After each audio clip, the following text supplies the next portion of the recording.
Buenas tardes.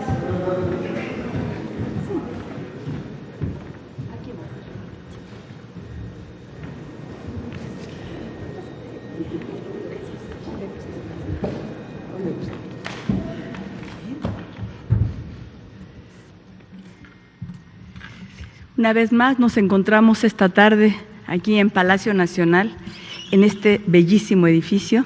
¿Sí?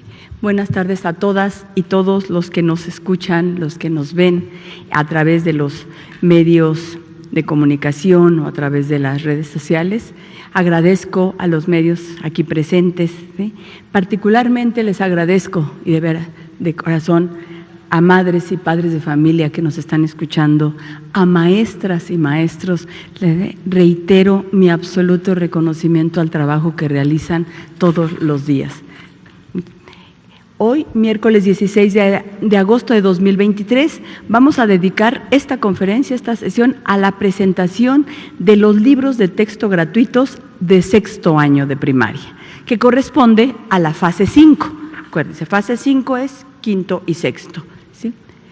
Nos acompañan la maestra Irma Vázquez Guerrero. Ella es maestra frente a grupo en una escuela primaria que se llama Adolfo López Mateos, licenciado Adolfo López Mateos, que está ubicada en el barrio de Poxtla, en el municipio de La Magdalena Tlatelulco, en Tlaxcala. También la maestra Isabel Camargo Cesario. Ella es maestra frente a grupo en la escuela primaria Rosario Gutiérrez Esquildensen, en la alcaldía Iztapalapa de la Ciudad de México. Ahí es donde da clase la maestra. La maestra Adriana Yolanda Domínguez Cornejo. Ella es del Estado de México, trabaja en el Estado de México, en la Escuela Normal de Educación Física. Es docente formadora de maestras y maestros. ¿Sí? Y la maestra Ana María Prieto Hernández, quien es maestra normalista de educación primaria con una amplia trayectoria como formadora de docentes y diseñadora de materiales educativos desde la perspectiva de la nueva escuela mexicana. Vamos a iniciar con la maestra Irma, por favor.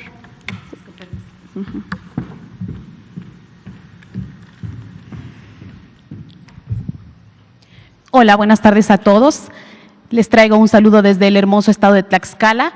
Particularmente saludo a ustedes, mamás, papás, compañeros, maestros y maestras que me escuchan de toda la República, especialmente niñas y niños. A continuación, daré la presentación de la nueva familia de los libros de sexto grado. Si hiciéramos un ejercicio como el que se plantea o como el que realizamos en nuestras aulas, se trabaja como una pequeña comunidad de aprendizaje, un equipo. Este es el equipo de trabajo que hoy culmina con la presentación de los siguientes libros. Para los alumnos, una antes, por favor. Para los alumnos de sexto grado van a contar con los 3 proyectos que son proyectos escolares, proyectos comunitarios, proyectos de aula, además del libro de múltiples lenguajes. Nuestros saberes van a tener 2 libros de apoyo, que son Cartografía de México y el Mundo, así como nuestros saberes México, Grandeza y Diversidad, que el especialista en la materia será quien se encargue de profundizar en el tema. Ahora bien, para nosotros los maestros vamos a tener un libro sin recetas, fase 5, en donde nos aportará conocimiento sobre estos 3 escenarios que se plantean aquí, así como las metodologías que sugiere la nueva escuela mexicana. Adelante, por favor. El libro de múltiples lenguajes nos presenta mediante imágenes, mediante la presentación atractiva, una reflexión crítica que nos invita a una lectura de comprensión. Si bien la lectura están guiadas o nos pone como centro al alumno, también invita a la lectura a los padres de familia, particularmente a los docentes para dar acompañamiento en los proyectos antes citados. Adelante, por favor. Imágenes como la que pueden ver acá, en donde maestras, maestros, ilustradores, ilustradoras se han compaginado para presentarnos imágenes de este tipo que inviten a la reflexión. Adelante, por favor. En la estructura de los libros, como ya se ha venido viendo en los grados anteriores, tenemos los campos formativos, que son 4 y que se presentan en la parte izquierda, así como los ejes articuladores, que van a permitir enlazar los contenidos implícitos en el plan de estudios de la nueva escuela mexicana. El siguiente libro es Nuestros Saberes, mamás, papás. Particularmente este libro tiene una característica esencial. ¿Cuántas veces no se han sentido solos cuando dejamos una tarea o cuando no sabemos cómo abordar un tema? Tenemos que recurrir a diversas fuentes de búsqueda, pero si es noche o no tenemos internet o no podemos ir a la biblioteca, este libro nos va a ayudar a investigar o nos va a dar unos pequeños conceptos, así como guía de lo que el niño vio en la clase. Ayuda a los padres de familia, pero también, en la siguiente, por favor, al docente. Si podemos ver en esta imagen que viene en el libro, está la situación para aprender en familia. En esta parte es en donde el papá se va a guiar y los niños también. Además, en la parte inferior, donde dice profundicemos, el docente podrá consultar alguna secuencia, profundizar algún tema, además de que nos ofrece alternativas para el trabajo en el aula. Adelante, por favor. Estos 3 libros que se dan en distintos escenarios, como son los escolares, comunitarios y de aula, incluyen proyectos. Los proyectos están enlazados a los campos formativos debidamente con los contenidos. En el caso de los escenarios escolares, es para trabajarlo en una comunidad escolar. En el caso de los comunitarios, es para ir más allá de las paredes del aula, más allá de las paredes de la escuela. Es para contribuir en el contexto en el que tanto se ha centrado la nueva escuela mexicana, en donde ahora debemos contextualizar la educación y poner principal énfasis en diversas problemáticas en donde la educación contribuya con un granito de arena a la transformación del medio. El otro es proyectos de aula. Como su nombre lo dice, en el aula trabajaremos en pequeñas comunidades de aprendizaje determinados proyectos que el maestro puede elegir. En esa autonomía que el maestro tiene, puede elegir el que él considere trabajar de acuerdo a las necesidades que se tengan. En un caso particular, la propuesta que yo di a los nuevos libros de texto, de manera específica en los proyectos escolares, aparece el proyecto de Piénsalo la próxima vez. Mamás, papás, ¿por qué piénsalo la próxima vez? Porque si nosotros hacemos un pequeño llamado de atención al niño con esas 4 palabras, él lo recordará. En este caso, yo propongo un aprendizaje-servicio, que es una de las 4 metodologías que incluyen o que nos aporta la nueva escuela mexicana. En este proyecto de aprendizaje, los niños van a analizar algún conflicto. En este conflicto van a diseñar una campaña en donde ellos tengan una forma de resolver un conflicto de forma pacífica. Bien, entonces trabajo la metodología aprendizaje-servicio en sus 5 fases y como pueden ver, bueno, solamente ilustro la pequeña parte ya que mis compañeras desglosarán ellas su propio proyecto para explicar a grandes rasgos de lo que corresponde. Eso es todo, gracias. Gracias, maestra. Damos la palabra a la maestra Isabel Camargo Cesario.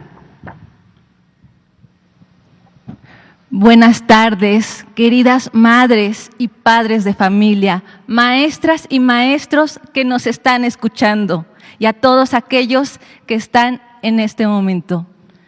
El día de hoy yo les voy a platicar sobre un proyecto comunitario que se realizó para 6º grado. Este proyecto comunitario es del campo Saberes y Pensamiento Científico. Su título es Mosaicos de la Biodiversidad, el desafío de la simetría.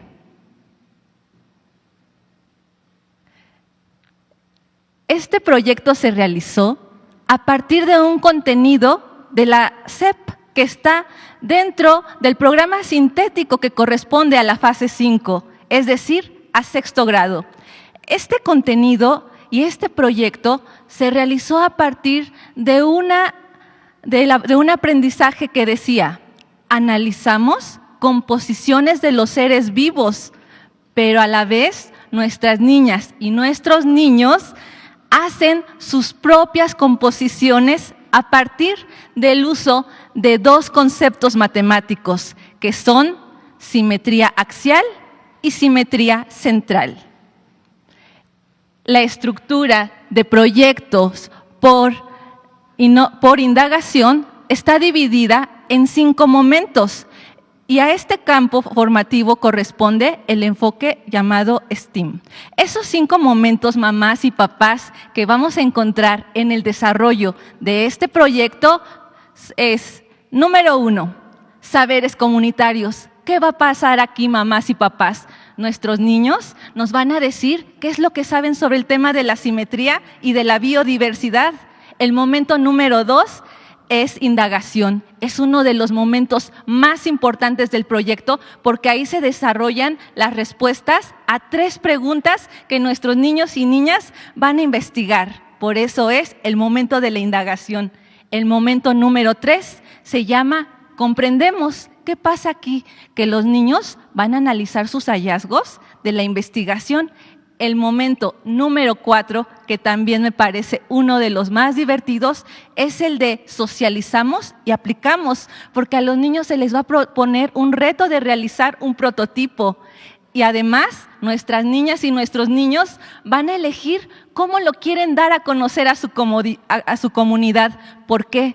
Porque aprender en comunidad es aprender unos de otros, apoyándonos, siendo solidarios. El aprendizaje en conjunto y en colectivo se va a nutrir de todos los saberes de todos. El momento número 5 se llama reflexionamos el camino andado. Hay una valoración de nuestros niños y de nuestras niñas sobre qué trabajo se ha venido haciendo, qué aprendimos, qué habilidades son aquellas que nos han servido durante la elaboración de esta investigación. Como ya les había mencionado, el título del proyecto es Mosaicos de la Biodiversidad, el desafío de la simetría, y está formado por 3 ejes articuladores. Uno de ellos se llama pensamiento crítico, porque nuestras niñas y niños van a leer, van a buscar información. Nuestros niños y niñas no solamente van a leer, sino que además van a pensar, ¿qué hago con esa información? ¿De qué manera me sirve para poder comprender la simetría, la biodiversidad? La van a analizar, van a hacer un plan de trabajo, porque en este proyecto, mamás y papás, los niños van a salir a explorar zonas cerca de su comunidad, y para esto hay que planear. Como cuando vamos al parque, que si llevamos el lunch, que si vamos a ver si llueve, si no llueve, si se ve que va a llover, llevo el suéter. Es lo mismo. A nuestras niñas y niños van a hacer eso, una planeación de ese trabajo. El otro eje articulador se llama interculturalidad crítica, porque en todas las comunidades hay cosas de las cuales aprender y están a la mano, pero necesitan el ojo curioso que tienen nuestras niñas y nuestros niños. El tercer eje articulador se llama artes y experiencias estéticas, porque nuestras niñas y niños no solo se trata de que ellos copien, a ellos es parte del aprendizaje, pero no lo es todo. Aprender es también crear, y nuestros niños y nuestras niñas tienen mucho que decir y mucho que expresar, y este es el espacio para que toda esta creatividad se muestre a los demás y la compartan. Pero mamás y papás, ¿qué van a hacer nuestras niñas y nuestros niños durante este proyecto? ¿Con qué se van a encontrar en este libro? Bueno, pues lo primero que van a encontrar nuestros niños y niñas va a ser el título, que es Mosaicos de la Biodiversidad, el desafío de la simetría. Es un desafío para que los niños se interesen por él. Después va a haber un propósito en el cual, de manera general, se les va a decir cuáles son las actividades que ellos van a hacer. En este caso, es que los niños van a observar la naturaleza, van a hacer registros, van a además buscar que en los seres vivos haya simetría central y simetría axial, que son contenidos de matemáticas, pero además lo van a hacer al analizar esa información. Y ahora, posteriormente, nuestros niños y niñas se van a encontrar con una lectura, con una narración que trata de tres personas que son niños y niñas como ellos. Y en estos tres, una niña se llama Yunuen. Y esta niña llamada Yunuen va a decir que ella encontró una hoja que le encanta y que le parece singular. ¿Por qué?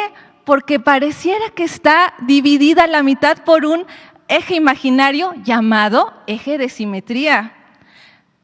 Y además le parece encantador que lo que observa del lado izquierdo pareciera que está reflejado del lado derecho. Después tenemos a otro niño de sexto que se llama Gerardo. Y este niño llamado Gerardo, mamás y papás, encontró esa flor que está ahí. Él nos va a decir que se llama Cuetlaxochitl, porque es una palabra que le enseñó su abuelita, que es flor de Nochebuena en náhuatl.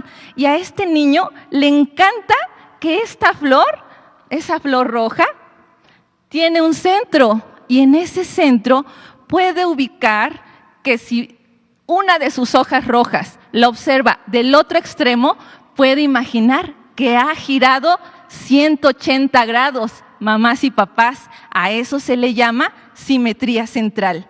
Después vamos a tener al niño Edaí que nos dice, yo encontré un saguaro en el desierto de Sonora. Y cuando el niño nos describe ese saguaro, es ese que ven ahí, mamás y papás. Es un saguaro en donde ninguna de sus partes corresponden una con otra, es decir, es asimétrico.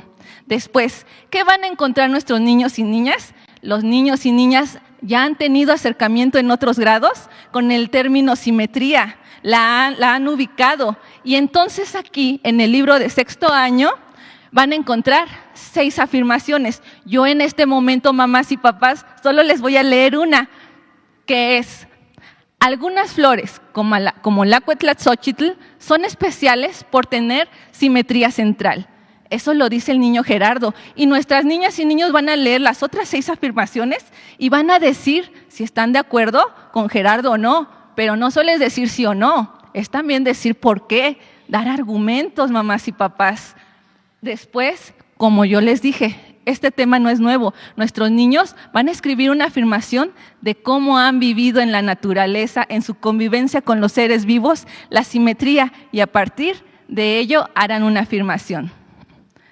Siguiente, por favor. Y ya en la tercera parte de este primer momento, se les van a presentar 3 preguntas a los niños. Ellos, desde lo que saben, van a proponer respuestas. Y es muy importante que dentro de las aulas, nosotros, si vemos alguna duda, que hay algún concepto que aún no está claro sobre la simetría, nos detengamos, que demos atención a esa diversidad que tenemos en el aula y que es tan rica y que nos enseña tanto a las maestras y a los maestros, porque nosotros también aprendemos muchísimo de las niñas y de los niños. Vamos con el segundo momento. El segundo momento se llama indagamos, porque vamos a hacer investigación. Entonces, la siguiente, por favor. Las niñas y los niños se van a encontrar con una pregunta que es: ¿cómo construirían una cámara oscura para observar la simetría central o la asimetría de los seres vivos de su comunidad? Una cámara oscura, mamás y papás, es una caja que se construye con un orificio en el centro y se coloca una hoja que transparente la luz. ¿Por qué? Esto es con lo que se tomaban imágenes antes de que existieran las cámaras, mamás y papás. Y con esta cámara va a tener una peculiaridad, que cuando uno observa a través de ella, las imágenes se ven invertidas. Las imágenes han girado 180 grados, que estamos manejando desde ahí el concepto de simetría central.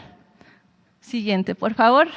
Y ahí en el libro nos van a dar una propuesta de cómo hacer una cámara oscura, pero si por algo no hubiera un material o no tuviéramos acceso a él, mamás y papás, con su creatividad de apoyo, pueden buscar otras formas, sustituirlos, porque como les dije, no hay una sola realidad. México y la vida en sí está llena de diferentes realidades, entonces podemos buscar otras alternativas. Esto es una propuesta.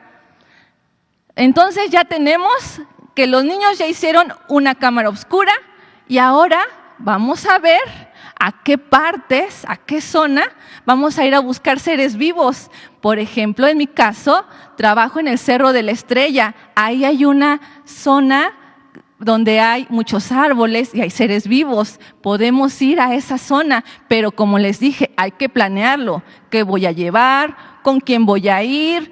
¿Qué? ¿Cuándo? ¿Dónde? Etcétera.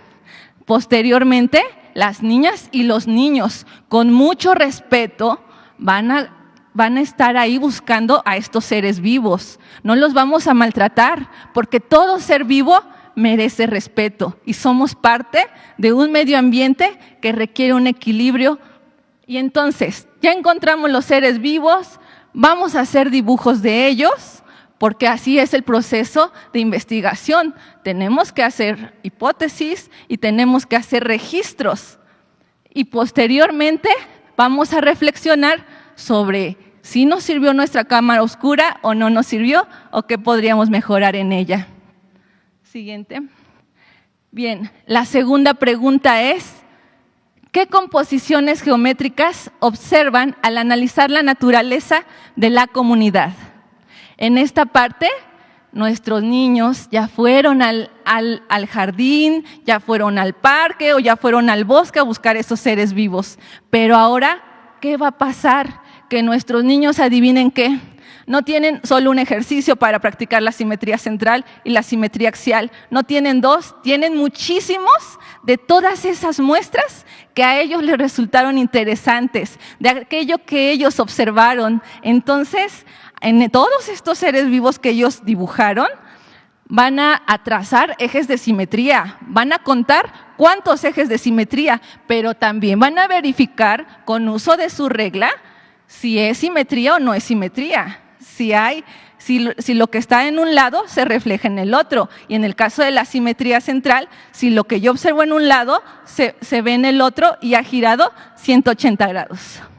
Después, los niños van a platicar sobre, oye, ¿cómo le pondríamos a los seres vivos que tienen un solo eje de simetría? ¿Cómo le llamamos a aquellos que tienen varios ejes de simetría? ¿Y cómo le llamamos a aquellos que no tienen ningún eje de simetría? Posteriormente a estas propuestas de nuestras niñas y niños, va a venir dentro del libro el concepto formal de qué es la simetría central, que es el concepto nuevo. Pero si igual, como les dije, hay alguna duda, tenemos un material que se llama, y del que le habló la maestra Irma, que se llama el libro de nuestros saberes. Y ahí viene qué es la simetría, cuáles son los instrumentos de medición, qué es el centro de simetría, etcétera. Después de esto, nuestras niñas y niños ya tienen sus dibujos, ya trazaron los ejes de simetría. Ahora, ¿qué van a hacer? Van a realizar un registro de cuántos seres vivos tienen simetría central, cuántos axial, cuántos tienen ambas y cuántos son asimétricos. Siguiente, por favor. Vamos con la pregunta 3. ¿Cómo construirían sus propias composiciones usando el juego de simetría? Mamás y papás, todos hemos ido al bosque, hemos estado en un jardín. ¿Cómo nos sentimos cuando estamos en ese espacio? Tenemos emociones. Convivir con la naturaleza no es solo ir, sino que además nos llena de algo. Entonces, nuestras niñas y niños van a platicar sobre qué sintieron en ese encuentro con la naturaleza. Y después van a bioinspirarse. ¿Por qué? Porque eso que están sintiendo y eso que aprendieron a partir de esas observaciones, van a convertir esos seres vivos que dibujaron, lo van a convertir a figuras geométricas, trapecios, triángulos, rectángulos, etcétera. Y con ello van a hacer un mosaico a través de figuras geométricas. Después viene la fase 3. Ya hicimos todo este camino, pero ¿ahora qué va a pasar? Pues vamos a seguir trabajando con estos conceptos. Aquí se va a hacer un análisis de los hallazgos sobre lo investigado y tenemos nuestra tabla que ya llenamos, pero ahora vamos a hacer gráficas, a ver cuántos seres vivos hay con esta característica de simetría central, axial, asimétricos, combinadas. Vamos a hacer un conteo. ¿Para qué? Para poder hacer una afirmación, una conclusión de qué tipo de simetría predomina en los seres vivos. Después, en el libro les van a decir, reflexiona sobre cuál es la importancia de la simetría en los seres vivos. ¿Qué pasaría si algo que es simétrico no fuera simétrico y fuera asimétrico? Que, por ejemplo, a alguien, que una mariposa no tuviera un ala, ¿qué pasaría? Es para ello esta reflexión, puesto que la simetría es importante en todo momento. Cuando nuestras niñas y niños se observan frente al espejo, ahí está la simetría. Tengo 2 brazos, pero podría ser que nosotros los seres humanos seamos asimétricos. Si pensamos en nuestros órganos, del lado izquierdo tenemos un corazón y del otro no. Entonces, es esta parte de que en nuestra realidad las matemáticas están presentes en todo momento. En la sección de socializamos y aplicamos, se les pone el reto a los niños de, ok, ya hiciste tus composiciones, ya te bioinspiraste, pero ahora te voy a poner un reto. En el libro les van a dar las bases de cómo se hace un papalote convencional que es en forma de rombo, pero el reto es ahora, tú niño, tú niña, vas a proponer a partir de tu inspiración, de lo que te gustó, de lo que tú encontraste, vas a proponer un papalote y posteriormente los niños y las niñas van a elegir cómo van a dar a conocer ese conocimiento, porque como les había dicho, aprendemos en comunidad y entonces ellos van a ver si quieren hacer una feria de la simetría, una feria de la ciencia, o si hablan con su maestra o maestro y le dicen, maestra, nos gustaría aquí en el grupo dar a conocer los resultados de nuestro trabajo en una ceremonia cívica y habrá que organizarlo y para eso vamos a estar todos ahí. Entonces, esta sería esta parte, pero ahora vamos con el momento 5 que no es menos importante, que se llama reflexionamos el camino andado. ¿Qué va a suceder aquí? Nuestras niñas y niños van a evaluar cuáles son las habilidades que pusieron en juego, cuáles fueron sus fortalezas, cómo lo mejorarían. Si su papalote no voló, no pasa nada. ¿Por qué? Porque estamos en un proceso de aprendizaje. No es solo una paloma, un tache, es cómo voy a mejorar aquello que no me salió bien, porque todo problema tiene una solución. Después van a identificar las habilidades que fueron fundamentales. La anterior, por favor. La anterior. Y luego contestan cómo les fue al manejar la cámara oscura y el juego de geometría, cómo consideran las implicaciones de la simetría axial y central en la fabricación de objetos y cómo resolvieron las dificultades que se presentaron, porque cuando realizamos un proyecto, pues siempre habrá algo que mejorar y habrán retos que se nos pongan.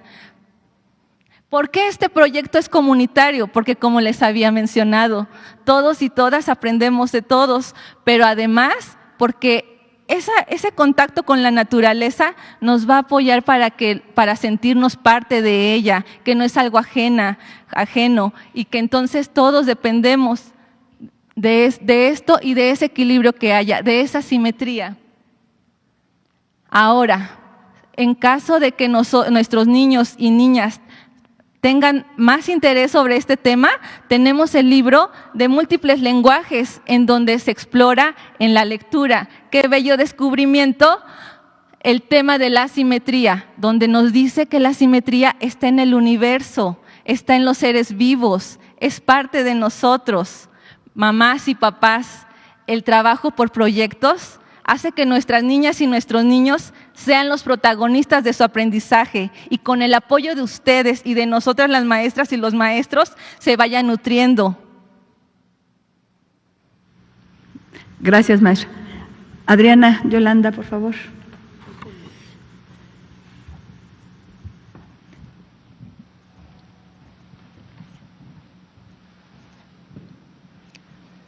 Muy buenas tardes a todas y a todos.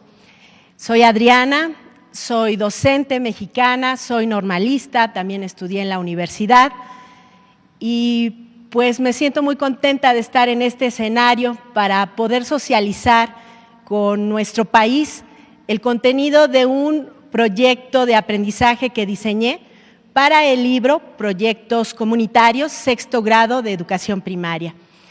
Especialmente le envío un saludo a las mamás y a los papás de familia que nos están visualizando a través de las diversas plataformas, a través de la televisión y también nos escuchan en la radio. Un abrazo para las niñas y los niños y por supuesto todo mi cariño y respeto para las maestras y los maestros de México. Pues este es el proyecto. Lleva por título El Plan B, Inspectores Especiales del Cambio Comunitario. El propósito debe ser conocido por las maestras, los maestros, las niñas y los niños y también por las mamás y los papás. Si me permiten, lo voy a leer textualmente como aparece en el libro de texto. Dice así: en este proyecto de aprendizaje-servicio, investigarás cómo se organiza tu comunidad y elaborarás una bitácora de detective, con el fin de brindar un servicio solidario y de beneficio colectivo a partir de la atención a un problema del cuidado del medio ambiente que afecta la vida social y personal de los habitantes. El propósito, la intención didáctica siempre debe ser conocido en un proyecto, porque es nuestro faro, es la guía por la cual vamos a caminar. Continuamos, por favor. Quiero enfatizar y hacer un comentario, si me lo permiten, acerca del libro de manera integral. Proyectos Comunitarios Sexto Grado es una obra colectiva en la que orgullosamente participo junto con más de 130 personas, contabilizaba en la página de derechos y bueno, entre correctores de estilo, editores, coordinadores de cada campo formativo, los innovadores, ilustradores gráficos, pues es una obra intelectual que suma todo el interés para que nuestras niñas y niños puedan alcanzar el máximo logro de aprendizajes, que es el objetivo que marca el artículo 3º de nuestra Carta Magna. La estructura curricular ya la expuso mi colega, la maestra Irma. Cada libro se divide en 4 campos formativos, que yo creo que los reporteros que están aquí presentes ya los conocen y los podemos evaluar. ¿Me pueden decir cuáles son? Levanten su mano. ¿Se saben el primero? Bueno, a ver, ¿sí? ¿Escucho a alguien? Adelante. No, están muy callados. Este grupo necesita animarse. Lenguajes, saberes y pensamiento científico, ética, naturaleza y sociedades y de lo humano y lo comunitario. Particularmente a este campo formativo me llena de emoción ser parte de él porque trae todo el enfoque humanista de la nueva escuela mexicana. Ahora bien, de los 3 escenarios que ya se comentaron, el áulico, escuela y comunidad, este libro privilegia totalmente la salida de nuestros saberes a la aplicación dentro de nuestra comunidad. ¿Con qué fin? Fíjense bien, se empodera a las infancias, porque a las niñas y a los niños se les enseña a través de este libro y sobre todo a través de la reforma curricular que pueden transformar pequeñas realidades a partir de lo que ellos saben y lo que van aprendiendo en el camino. Eso es maravilloso. Pertenece a la fase 5, quinto y sexto grado, este es particularmente de sexto grado. Ahora bien, pues ahí está la portada, dicho sea de paso, felicidades a los ilustradores gráficos de todo el país que participaron. Vean qué bonita, ahí se ve una señora vendiendo frutos y una señora con una niña y un niño en una plaza donde hay un mercado. ¿Qué lugar más emblemático para identificar a una comunidad que un mercado? El campo formativo al que pertenece este proyecto, que tuve la fortuna, la oportunidad y estoy muy agradecida de haber diseñado, El Plan B, Inspectores Especiales del Cambio Comunitario, pertenece, reitero, a este campo formativo, y los ejes articuladores en los que se trabaja y nos dieron libertad de seleccionar de entre los 7, yo consideré que eran pensamiento crítico e interculturalidad crítica. ¿Y por qué el adjetivo crítico? Fíjense bien, desde Paulo Freire, como un gran pedagogo que marca un antes y un después dentro del desarrollo de la historia de la educación latinoamericana, se nos invita a trabajar a través de preguntas. Las niñas y los niños desarrollan intereses a partir de preguntas, y ser crítico es cuestionar la realidad en la que viven tanto las niñas como los niños.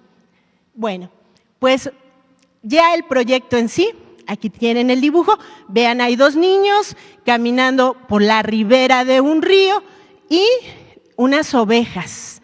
Entonces traen en su mano unos instrumentos que son propios de los detectives. ¿A quién no le gustan las historias de detectives? Por lo menos leía estadísticamente que en las casas editoriales se sabe que los niños entre 10 y 12 años gustan de las historias de detectives y agentes especiales. Por eso retomé esa idea.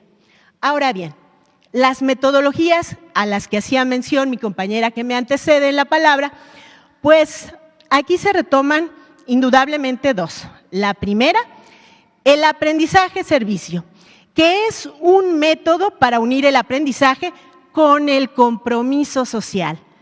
Es aprender haciendo un servicio a la comunidad. No somos pioneros en México en relación con esta metodología. Quiero compartirles que en Europa y en algunos países de Latinoamérica ya han echado a andar esta metodología con gran éxito. No se trata de hacer un servicio a la comunidad de manera aislada, sino vincular con el currículum y con los aprendizajes de las escuelas para que las niñas, los niños, los adolescentes y jóvenes vean que todos, a partir de pequeñas acciones, podemos transformar nuestro contexto más cercano, en este caso, nuestra comunidad, barrio, colonia, etc. La metodología, bueno, ahí estaba también el aprendizaje a base de proyectos, el ABP. El aprendizaje basado en proyectos es una metodología ya de antaño, les puedo decir que tiene más de un siglo, empezó a echarse a andar en los Estados Unidos de Norteamérica. Quien fue el primero en echarlo a andar fue todo el movimiento de la escuela activa. Viene a mi mente William Kilpatrick en 1918, alumno de John Dewey, grandes precursores del activismo, donde se promueve que las niñas y los niños sean protagonistas activos de su propio aprendizaje. Esa es la idea. Y aquí está la estructura del proyecto. Creo que ya están bastante familiarizados, ya no voy a leer uno por uno de los aspectos que comprende este proyecto, sino vamos a verlos en sí. La que sigue, por favor. Bueno, punto de partida. Les quiero comentar cómo fue el proceso de construcción del punto de partida. De acuerdo con la metodología del aprendizaje basado en proyectos, el punto de partida debe ser el momento en el que atraemos la atención de las niñas y los niños para anclar su interés. Entonces, había escrito yo un cuento, pero durante el proceso del que quiero decirles, fui guiada de manera pertinente todo el tiempo por especialistas, tanto de la Dirección General de Materiales Educativos como de otros ámbitos. Me sugirieron que en lugar de un cuento, porque había escrito un cuento muy largo, muy inspirada la maestra, pero para las niñas y los niños tal vez no sea interesante. Entonces, para darle vida a este libro, se me ocurrió, con base a la retroalimentación que me hicieron favor de brindar, construir una historieta. Y como pueden ver, dio como resultado el Plan B, una historieta que trata de proyectar la idea central de este contenido para las niñas y los niños. Todo parte de un pequeño llamado Arturo, que va camino a la escuela, como pueden ver en las imágenes, va en sexto de primaria para que tengan empatía, para que se sientan identificados, y de repente podrían regresar la anterior, nada más para que vean la tragedia de la que es testigo. Bueno, encuentra unas ovejas muertas. ¿Por qué creen que se murieron? Ahí empieza la labor inquisitiva de las niñas y los niños. Continuamos, por favor. Y ve a la dueña de las ovejas. Ustedes saben que nuestro país es multidiverso, pluricultural, y se trató de construir una historieta que fuera universal y fuera reconocida en todos los contextos para que pudieran identificarse tanto las niñas como los niños. Y lo que podemos ver, bueno, pues ahí está la dueña, que es Doña Blanca, que está muy afligida porque se le murieron sus ovejas. Entonces se encuentra Arturo a su mejor amigo, que es Ulises, y le comparte la situación. Se quedan muy preocupados. Llegan por fin a la escuela y está la maestra Alejandra. Y bueno, pues el tema de clase que están estudiando, curiosamente, es el diseño de un proyecto de vida. Continuamos. Luego entonces, si nos regresamos al anterior, por favor, para que tengamos la secuencia. Recuerden que una historieta es un texto discontinuo, pero sí debe haber cierto orden al momento de leer. De esta manera, las niñas y los niños practican la lectura, practican la escritura y movilizan sus saberes acerca de diferentes tipos de textos. Y miren ustedes, bueno, pues la maestra le pregunta de plano al personaje de la historieta, le dice: Arturo, ¿y qué vas a estudiar de grande? Y el niño contesta de manera honesta, y me basé en muchos hechos reales de escuelas en las que he acudido como observadora. Le dice que no sabe qué va a estudiar. Un niño de 6º grado difícilmente tiene definida la vocación. Sin embargo, de algo está segura, que no quiere quedarse en su comunidad porque le parece fea y que a lo mejor se quiere ir a los Estados Unidos como sus primos. Esta es una constante en muchos lugares de nuestro país. Sin embargo, la maestra atinadamente le dice: ¿sabes qué? Vamos a diseñar mejor un plan B, porque ese es tu plan A. Siempre debemos tener un plan B. ¿Y cuál es el espíritu de este proyecto? Decirles, mamás, papás, niñas, niños, maestras y maestros, que siempre debemos tener, además de un pensamiento crítico, un pensamiento alternativo. ¿Esto qué quiere decir? Que tenemos una idea acerca de cómo solucionar un problema, pero debemos también pensar en una segunda solución. Esto es el plan B, una estrategia, y si no queda, pues un plan C. Y bueno, aquí tenemos, observen niñas y niños, que de repente Ulises, el amigo que ya conoce todo, le dice a la maestra: oiga, maestra, ¿y si en lugar de ver hoy el proyecto de vida, nos ponemos a investigar por qué se murieron las ovejas de Doña Blanca? La maestra, obviamente, como casi todos los maestros, tenemos una estructura de planificación. De momento le dice al niño: no, vamos a seguir con nuestro tema de clase. Y entonces Ulises, muy atinado, le dice: ¿y por qué no hace un plan B de su clase, maestra? Un plan bisagra, un plan que permita unir a la escuela y la comunidad. De hecho, la B esconde esa unión, ser bisagra entre escuela y comunidad. Y bueno, la maestra, ante la presión de los alumnos, vean ustedes, dicen sí, y si quieren ser inspectores, detectives y agentes de este caso, y todas las niñas y niños, porque les encantan, no sé a ustedes, a mí, la edad que tengo, no voy a decir cuál es, me siguen encantando las historias de detectives. Continuamos. Y bueno, pues empiezan a armar una investigación. El espíritu siempre de un proyecto es que las niñas y los niños se pongan a investigar. Y como son interdisciplinarios, escuchen bien, se movilizan todos los saberes, se aplican conocimientos de español o lenguajes, de matemáticas, de ciencias, también de sociología, antropología, economía, porque son interdisciplinarios los proyectos de aprendizaje, que son además una propuesta flexible que puede adaptarse a diferentes contextos, a diferentes circunstancias. El maestro, la maestra tiene la autonomía de cambiar lo que él considere pertinente, de seguir o no esta secuencia, porque por eso tenemos autonomía profesional. Y bueno, pues empieza la investigación. ¿Quieren saber qué pasó con las ovejas de Doña Blanca? Y bueno, pues empiezan a fungir como detectives y agentes especiales para hacer un cambio. ¿Y por qué deviene lo del cambio comunitario? Bueno, ¿Qué creen que les pasó a las ovejas? A ver, díganme ustedes, como especialistas de la información, deben saber qué pasa cuando tenemos un problema de carácter ecológico y ambientalista de esta naturaleza. ¿Qué ocurre? ¿Causas? A ver, díganme. ¿Qué pasó con las ovejas? ¿Quieren saber qué pasó? Lean la historieta completa a partir de la página 340 del libro Proyectos Comunitarios para que se enteren del desenlace.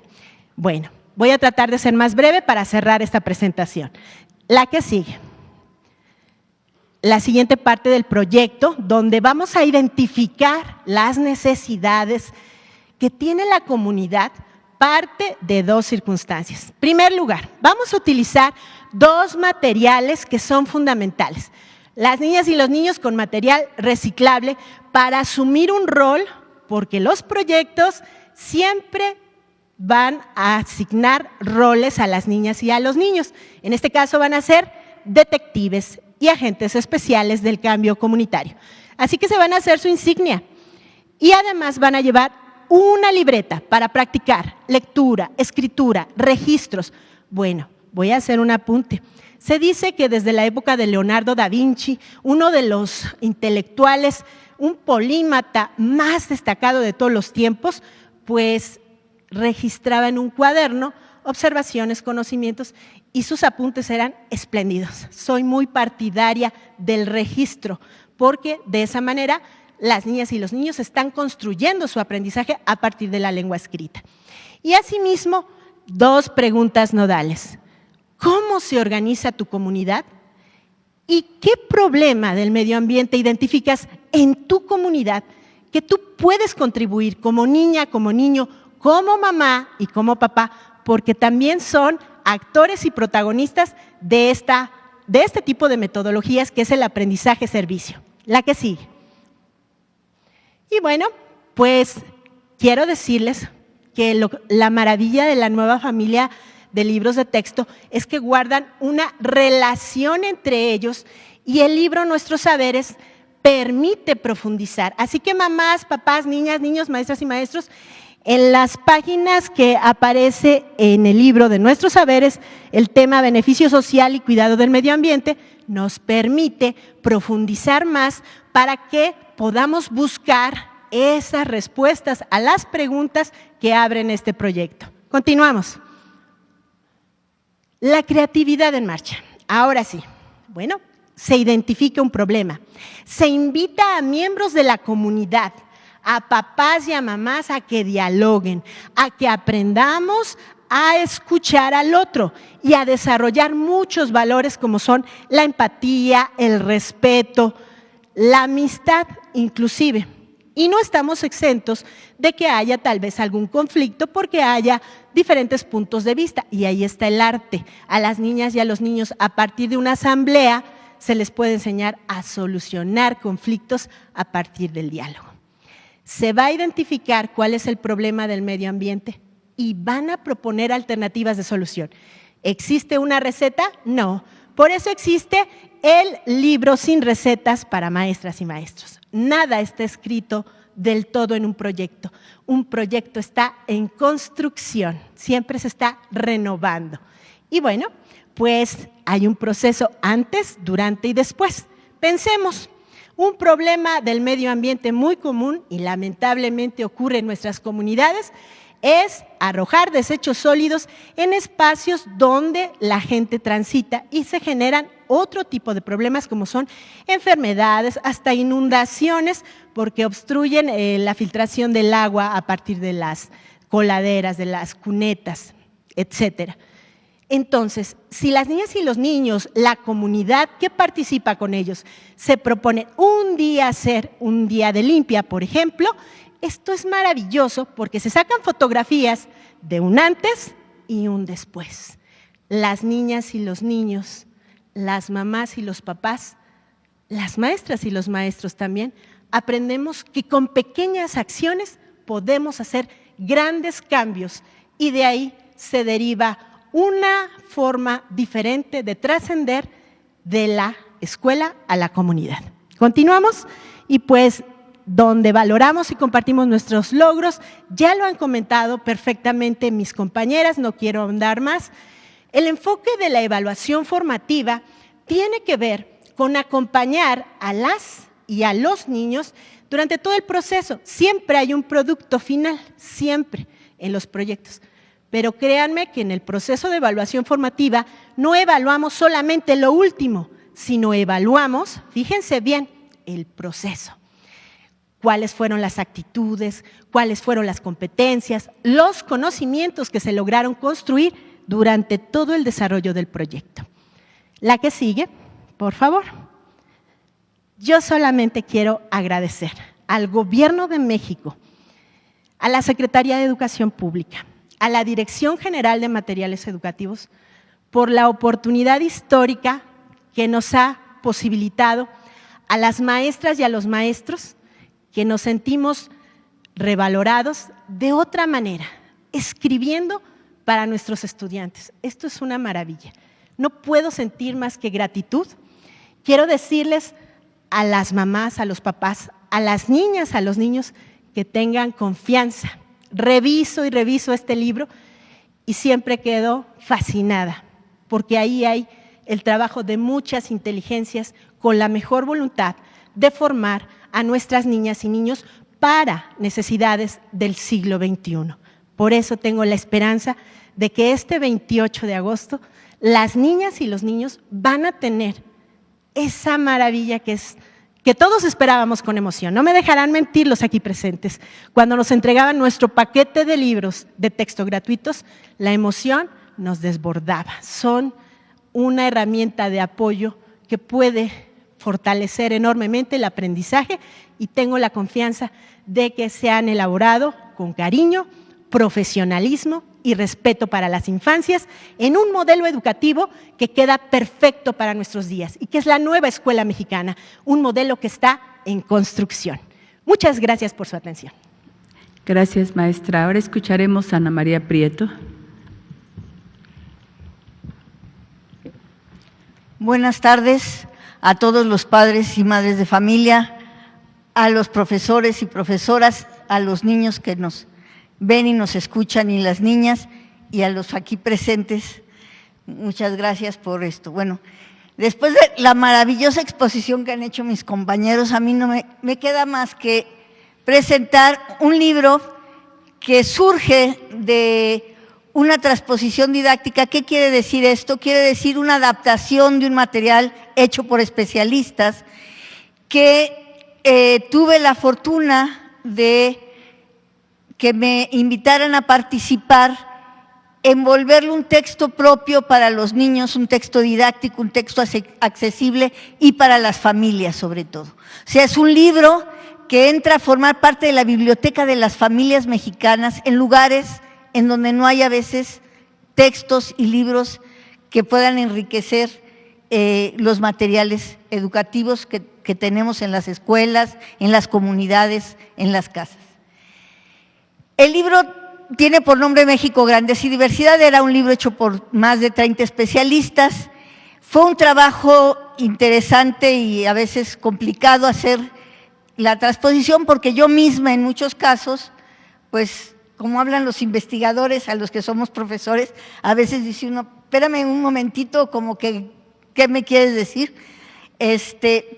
Pero en una interacción con ellos logramos, la verdad, un texto que se presentó en marzo. No es un texto nuevo, no es que nos los hayamos sacado como magos del bolso, no. En marzo se presentó como un material de apoyo para la escuela junto con la SEP, el INA y la SEP, y el formato en principio estaba pensado para hacer unos fascículos pequeños, pero el costo y la distribución desafortunadamente no fueron muy viables porque requeríamos algo mucho más accesible en términos de costos y distribución, por eso se compendió en un solo volumen que lleva por título Nuestros Saberes, México y Diversidad.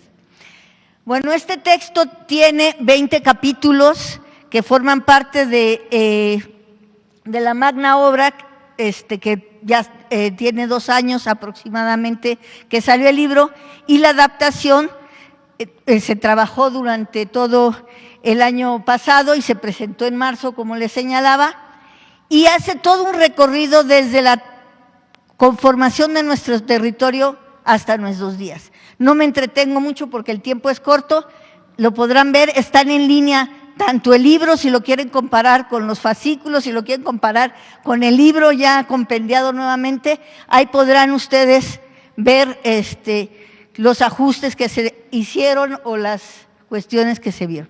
La estructura de los capítulos en esta versión, que fueron los fascículos y ahora el libro, tiene un texto introductorio. ¿Cuál es la función del texto introductorio? Contextualizar el tema, los saberes previos mediante una pregunta generadora, conectar el nuevo contenido y motivar a los estudiantes a leer y centra la mirada en aspectos específicos. Alguien me dirá en este momento, los padres estarán preguntando, a ver, este libro tiene una estructura distinta. Sí, tiene una estructura distinta porque este es un libro de apoyo. O sea, si yo estoy investigando, como decían los compañeros, en un proyecto, o vamos a hacer una efeméride en la escuela, y de repente resulta que es el 21 de marzo, ay, pues ¿quién fue? Vamos a indagar efectivamente más sobre ese hecho, sobre ese periodo, sobre ese proceso, y vamos también a ir ubicando en el tiempo, en el espacio, en un contexto histórico, lo que vamos aprendiendo en la escuela. Está el cuerpo narrativo. En efecto, la mayoría de los textos que abordan la historia, la abordan en forma narrativa.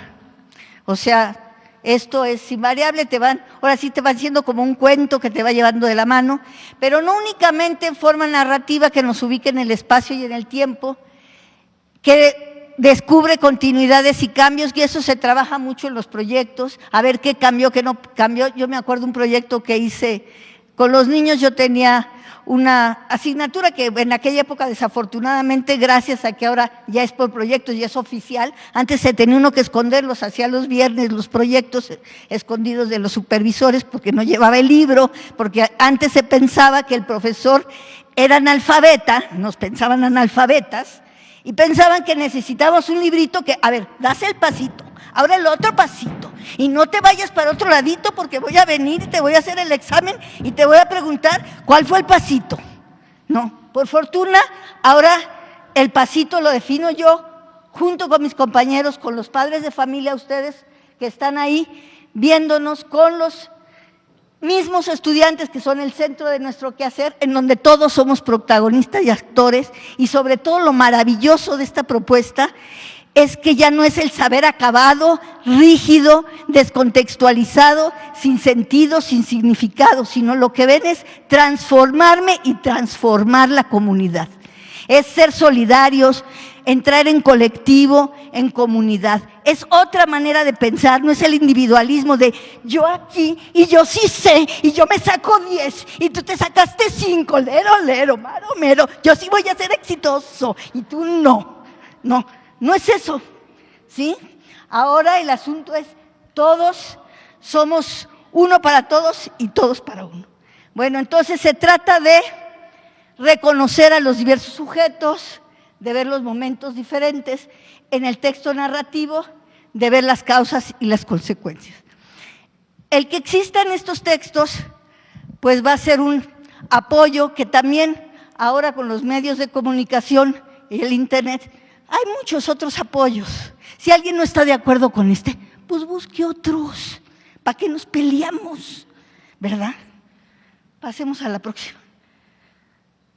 La reflexión final recapitula sobre aspectos fundamentales, propone cambios, continuidades, aprecia el contraste del devenir histórico, se contrastan y establece una relación pasado, presente y futuro, yo diría incluso.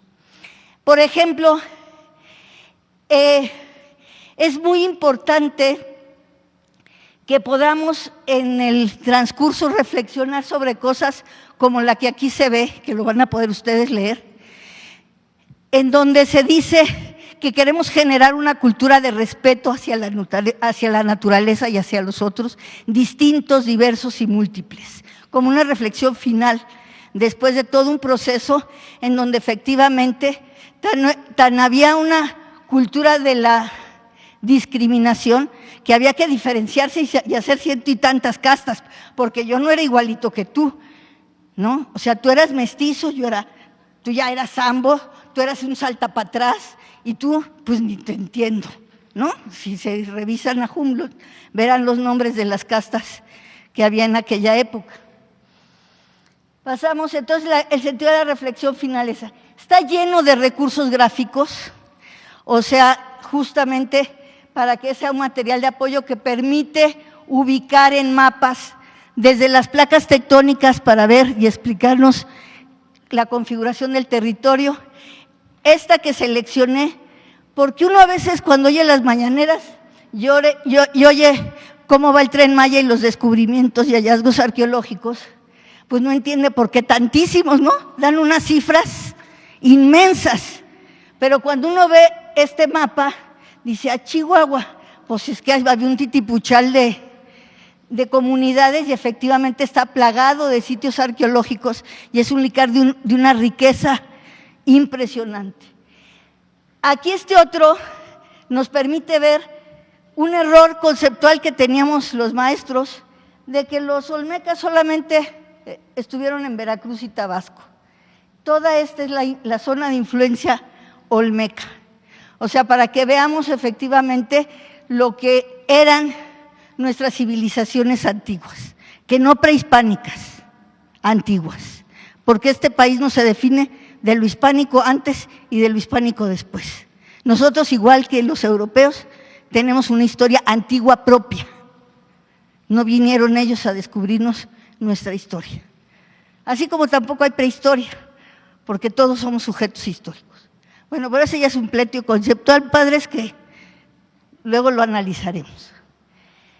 Tiene esquemas, ilustraciones y tablas que efectivamente nos permiten de manera gráfica poder establecer algunas situaciones, y algo que me parece muy interesante es ese nuevo concepto que se llama el antropoceno, que es nuestra nueva era geológica de la cual estamos dando cuenta que a lo mejor esto pues se borra porque a lo mejor acabamos con nosotros y con el planeta, ¿no? Pero bueno, este es un poco otro recurso gráfico muy importante. Aprender a mirar en la escuela también es una forma de aprender. Pasamos a la próxima. Pinturas, si se fijan, tratamos de recuperar también el elemento artístico, que es uno de los ejes articuladores, estético, en términos de toda la profusión de imágenes que se ponen en el texto, de distintas épocas, de distintos autores, algunas muy rudas. Aquí vemos efectivamente que puede desatar el análisis de aprender a mirar, cómo se está tratando a la maestra, de los pelos la están sacando, para que aquello de que si no había violencia de género, ¿verdad? Pasamos a la siguiente. Los grabados y caricaturas, que bueno, son toda una historia en nuestro país, ¿no? Tenemos una gran riqueza en términos de lo que fue la gráfica popular, de lo que era el periódico La Orquesta y los ilustradores de aquel entonces, de lo que fue también la época posterior, y no se digan pues los actuales, que también son muy buenos. La fotografía, que como vemos acá, a veces la fotografía habla por sí misma, pues yo no tendría que hablar de la desigualdad lacerante en este país, nomás con ver esa imagen, pues puedo ver que hasta le pusieron una barda para que no veas lo feíto, ¿no? Porque pues sí, la pobreza es feíta, por eso queremos acabar con ella, porque bonita pues no es. Pero lo que no nos gusta es que hayamos bonitos y feitos, y a los feitos pues hay que taparlos. De todo, no hasta de los libros, los tapamos, para que no se vean. A la que sigue. Y bueno, ¿qué aporta este campo? Esto se inscribe en el campo de ética, naturaleza y sociedades a la formación integral de los estudiantes. Uno, pensar y pensarse históricamente, porque también tenemos la idea, cuando estudiábamos historia, que por fortuna ahora vamos a tener proyectos, era aprender historia es repetir un discurso ya elaborado por los historiadores y pues que no tiene nada que ver. Y no a que la historia es reconocerme como sujeto histórico, pensar y pensarme históricamente. ¿Qué quiere decir esto? Padres de familia, chicos, que yo soy capaz de cambiar mi realidad. Un sujeto histórico es aquel que se crea y se recrea en la interacción con los demás. Crea el mundo, se cambia, se modifica, no siempre es igual. Entonces, si te está yendo la fregada, pues puede cambiar la situación. Échale ganitas, en grupo, en conjunto, podemos salir. Entonces abre horizontes de futuro. Eso de que la historia es el estudio del pasado y ahí nos quedábamos en el pasado, no, es el presente, pero sobre todo es la proyección a futuro. ¿Qué quiero? Y a partir de lo que los otros lograron, yo proyecto hacia adelante. Y la formación de valores. Esas son la consideración de lo que me parece que aporta esto al concierto de esta gran escuela mexicana. Me parece que es un sueño por muchos de nosotros anhelado en nuestros años de trabajo. Hubiéramos querido haber podido trabajar en esta visión de proyectos, no en esta competencia desleal, asimétrica, que aplasta al otro, que busca cómo le meto el pie para que se caiga, ¿no? Para que yo sea el de adelante, porque además así nos hacían, ¿no? Al de 10, a ver, ese se viene adelante. El de 0, pues que se vaya para atrás, ¿no? Ahí que ni lo vean. Entonces, ahora queremos otra cosa. Y los invito a construirlo juntos, a que se sientan actores de este gran proyecto. Como bien decía la compañera, es un proyecto que se está construyendo. Por fortuna, aquí no pensamos que las cosas estén dadas una vez y para siempre, acabadas y perfectas. Las cosas se construyen y en colectivo, con su mirada crítica de todos los actores, nos van a ayudar a crecer. Gracias. Gracias. Bien. Antes de pasar a darles la palabra a ustedes, nada más déjenme hacerles un comentario. Aquí está el libro de proyectos comunitarios. Siempre cuando empezamos un campo, esta imagen, quiero comentarles que en cada uno de los proyectos, en la parte inferior, aquí, ahí, aquí, está anotado el nombre, la escuela y el grado de maestra que ayudó a la construcción del proyecto. Aquí está en cada uno de ellos. Por ejemplo, aquí está el de la maestra Isabel Camargo Cesario. Aquí vienen sus datos. Ella participó. Esto como parte de un reconocimiento a la labor docente, de un reconocimiento a la práctica permanente. La maestra tiene cerca de 14 años dando clases, la maestra tiene 31 años frente a grupo. O sea, es recuperar la práctica docente, reconocer todo lo que han hecho y hacen las maestras y los maestros todos los días. Este es un detalle. Ahora, sí, les vamos a pasar la palabra a ustedes. Rodrigo Cerezo, de 24 horas. Gracias. ¿Qué tal, secretaria? Buenas tardes. Quisiera preguntarle, la gobernadora de Chihuahua está solicitando donar libros de texto de ciclos escolares previos para ser utilizados en el ciclo por comenzar. ¿Usted qué opinión tiene al respecto? ¿Chocaría esto con el nuevo modelo de la escuela mexicana que ustedes están proponiendo o puede trabajarse de manera paralela? Gracias. Gracias. La Secretaría de Educación Pública es la responsable de hacer llegar los materiales educativos, hablando de libros de texto gratuito, a todos los niños, niñas y adolescentes del país. Estamos cumpliendo con nuestra labor, con nuestra responsabilidad. Ya están los libros de educación primaria en los almacenes de los estados de la República. Tendría que trabajarse con estos materiales. Lo otro corresponde a una estación que no va pegada a la propuesta pedagógica de transformación, que la principal diferencia es no dejemos a un lado la parte memorística, la parte individual, construyamos el conocimiento desde un punto de vista de la realidad. Partamos de nuestro contexto individual y de nuestro contexto social en lo que estamos viviendo para poder construir el conocimiento. Entonces, nosotros estamos cumpliendo con la responsabilidad que tenemos. Están los libros en los estados. Ahora, Ilse Aguilar. Gracias. Buenas tardes, secretaria, Buenas tardes. maestras, compañeros, compañeras. Ilse Aguilar, reportera del octavo de Grupo Radio Centro, y preguntarle, Bueno, hemos visto en la nueva familia de libros de texto la inclusión, también el acercamiento a los derechos humanos y sobre todo el conocimiento y reconocimiento de la violencia de género. Preguntarle en este sentido si hubo capacitaciones o talleres de actualización para las y los docentes sobre el tema de perspectiva de género, puntualmente la violencia de género, sobre todo cuando estamos en un país en donde hemos registrado casos en instituciones públicas de educación y también en dependencias federales, en universidades de violencia de género, de acoso sexual, de hostigamiento sexual.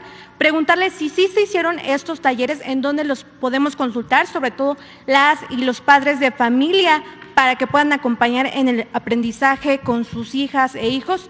Y también un poco en concordancia con la pregunta que realizaba mi compañero, hace unos días diputados federales del Partido del Trabajo y también de Morena hicieron un anuncio en el que decían que ellos incluso estaban ya cooperándose para poder recopilar los nuevos libros de texto e irlos a repartir a estados como Chihuahua.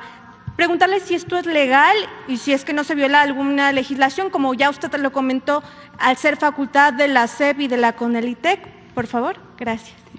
Empezaré por esta última pregunta y, insisto, es responsabilidad de la Secretaría de Educación Pública proveer de los libros de texto gratuitos para la educación básica.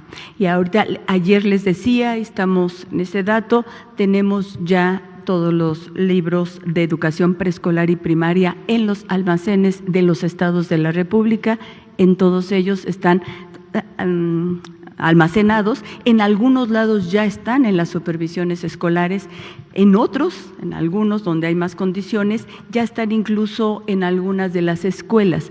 ¿Por qué? Porque hay más condiciones de seguridad. En uno de los estados me decían, en Nayarit, nosotros todavía no los queremos repartir porque está la lluvia, entonces hay que esperarnos un poco porque no tenemos garantizado que se cuiden.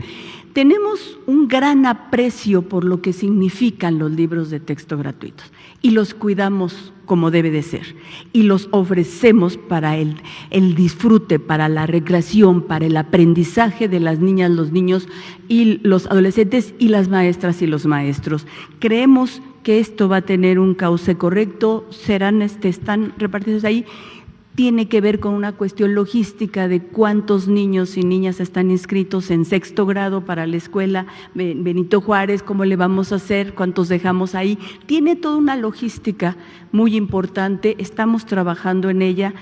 Donde no se quieran repartir, vamos a esperar, vamos a ver qué es lo que va a pasar. Tendremos que encontrar una solución porque el interés más importante es la educación y el bienestar de niñas, niños y adolescentes. Entonces, no. Aunque como dice la maestra, tendría que haberlo, nosotros tenemos un plan muy claro y lo vamos adecuando a las condiciones, pero esperemos un poco todavía, los libros están para que los tengan los niños en las escuelas en el inicio del ciclo escolar.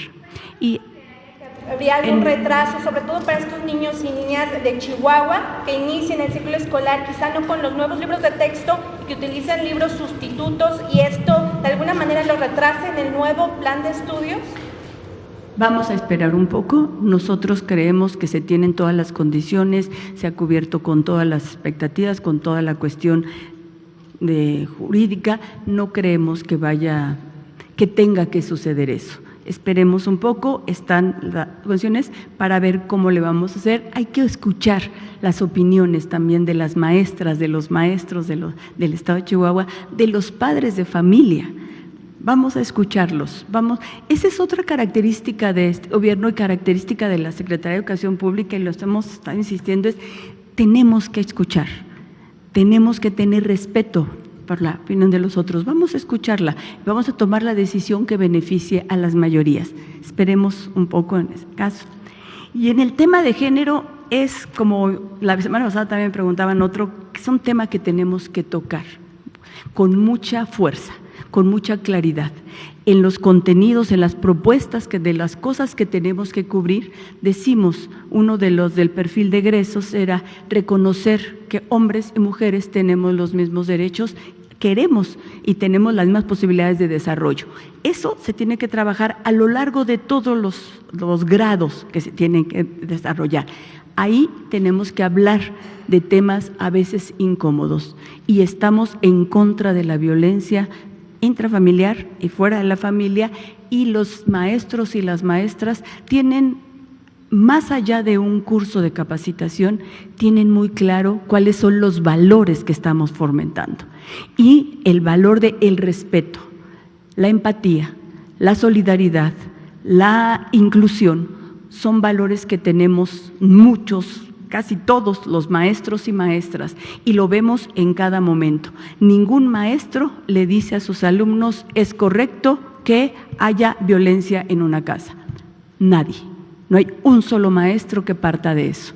Entonces, junto con eso, sí existe una serie de seminarios, de cursos, de capacitación que se toman dados por diferentes instituciones, algunos de ellos con valor curricular, con valor para hacer sus promociones laborales, y hay una pues amplia gama de oferta de cursos que se pueden tomar para estarnos actualizando en este tema, pero es un tema que toda la sociedad tendríamos que estar muy al pendiente de ellos. Violencia nunca más, y mucho menos para mujeres y niñas. Le damos la palabra a Octavio García, por favor.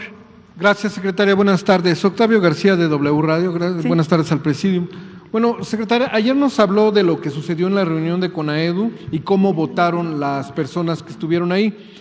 Quisiera que me aclarara qué interpretación hay que darle a las abstenciones de la que habló, porque en esta distribución de los libros de texto es sí o no, estoy de acuerdo, ¿no?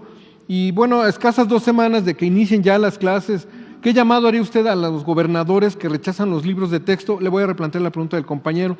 Toda vez que hoy, como lo anticipó, ayer se publicó en el Diario Oficial, ayer no lo anticipó y hoy se publicó en el Diario Oficial de la Federación el contenido de los programas sintéticos, y hoy la gobernadora de Chihuahua, Maru Campos, llamó a sus gobernados a donar los libros de texto del año pasado para usarlos en el presente ciclo escolar hasta que la controversia suscitada por los libros de texto se arregle. Los maestros aún no cuentan con los libros, esta es una pregunta de los docentes, no cuentan con los libros para analizarlos en el Consejo Técnico o serán en digital, pero dicen, no contamos algunos con internet, hay unos que no contamos ni con agua. Y bueno, también por último, maestra, secretaria, preguntarle pues, ¿qué pasa cuando se enfrentan los alumnos a pruebas estandarizadas? Porque según ustedes dicen que no memoricen los alumnos, pero cuando se enfrentan a exámenes, gracias por sus respuestas. Gracias. Sí, contestaré la segunda parte. Trabajar por proyectos no es la primera vez.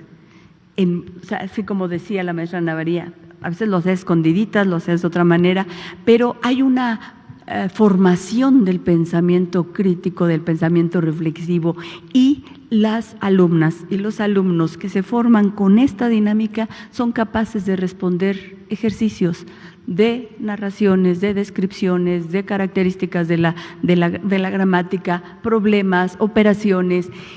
Quizás, y platicábamos hace rato las maestras y yo acerca de que de repente que se queda la idea de que hay que cubrir lo que dice el libro y el libro no trae suficientes ejercicios de determinada disciplina. Y entonces, ¿cómo van a aprender si no traen esos ejercicios? Nosotros lo que decimos, el libro es un auxiliar. Quienes hemos sido maestras o maestros ante aula, sabemos que cuentas con muchísimas más herramientas. Hay una que es muy especial y que todos la conocemos, y que es el cuaderno de la aula. Y entonces en el cuaderno tienes que hacer muchos trabajos. Hay otra que es el pizarrón, y en el pizarrón puedes hacer muchos ejercicios. Hay una parte fundamental que tiene que ver con el juego, que tiene que ver con lo divertido. Aprender no tiene que ser aburrido, no tiene que ser triste, no tiene que ser cansado. Puedes encontrar muchas estrategias didácticas para poder repetir algunos de los tipos de ejercicios que se requieren, y de esa manera estás en posibilidades de contestar algunos ejercicios que te pueden hacer. Decía la maestra, el asunto de cómo buscas hacer ejercicios en donde todos participemos. Y si estás haciendo un ejercicio y de repente un proyecto, y estás haciendo un ejercicio de ese proyecto, pero te das cuenta que las características de tus alumnos no corresponden al nivel que estás planteando, pues eso es una de la autonomía profesional. Te detienes un momento en el proyecto, te regresas al tema y lo desarrollas, no forzosamente con el proyecto, lo desarrollas en el cuaderno, en el piso, en carteles, en el pizarrón, jugando. Hay muchas formas y eso lo saben bien las maestras y los maestros que nos están escuchando. Tenemos una gran cantidad de recursos que utilizamos para poder lograr ese aprendizaje. Pero insistimos mucho, es muy importante escuchar a los alumnos y su necesidad. ¿Qué es lo que quieren aprender? ¿Qué es lo que necesitan? ¿Para qué lo utilizan? Eso es lo más importante. Entonces, creo que por ahí podemos resolverlo. En el caso de Chihuahua son dos temas distintos. En el caso de los amparos, nosotros hemos cumplido como Secretaría de Educación Pública con todo lo que marca jurídicamente, contestamos lo que nos solicitan, ya está publicado, ahí va. En el caso de la controversia constitucional es otro camino y ahí se siguen los procesos legales que correspondan. Vamos a esperar a ver cuál es la determinación que se toma y encontraremos la mejor solución para que las niñas, los niños y adolescentes de Chihuahua puedan estudiar con los libros que ya están en su estado, que ya los tienen ahí y que puedan aprovechar todas esas posibilidades de disfrutar su estancia en las escuelas. Porque lo hemos dicho muchas veces, para este gobierno y para la Secretaría de Educación Pública, para el gobierno de la República, necesitamos y queremos a todas las niñas, los niños y los adolescentes en las escuelas, porque ahí se aprende, se convive, se disfruta, se juega, pero sobre todo se es feliz. Muchísimas gracias, nos vemos mañana. Nos vemos mañana. Gracias. Ah, sí, me faltó. Perdón, lo de CONAUDI solo porque a veces ya la pregunta es, pues la abstención es abstenerse, no es, eso fue lo que dijeron. Entonces son esos dos estados que plantearon abstención, vamos a ver qué decisión toman. Los otros tres estados plantearon la situación de acuerdo a lo que pase jurídicamente. Entonces, jurídicamente las cosas van. Muchas gracias. Fue Coahuila y Nuevo León. Gracias. Hasta mañana.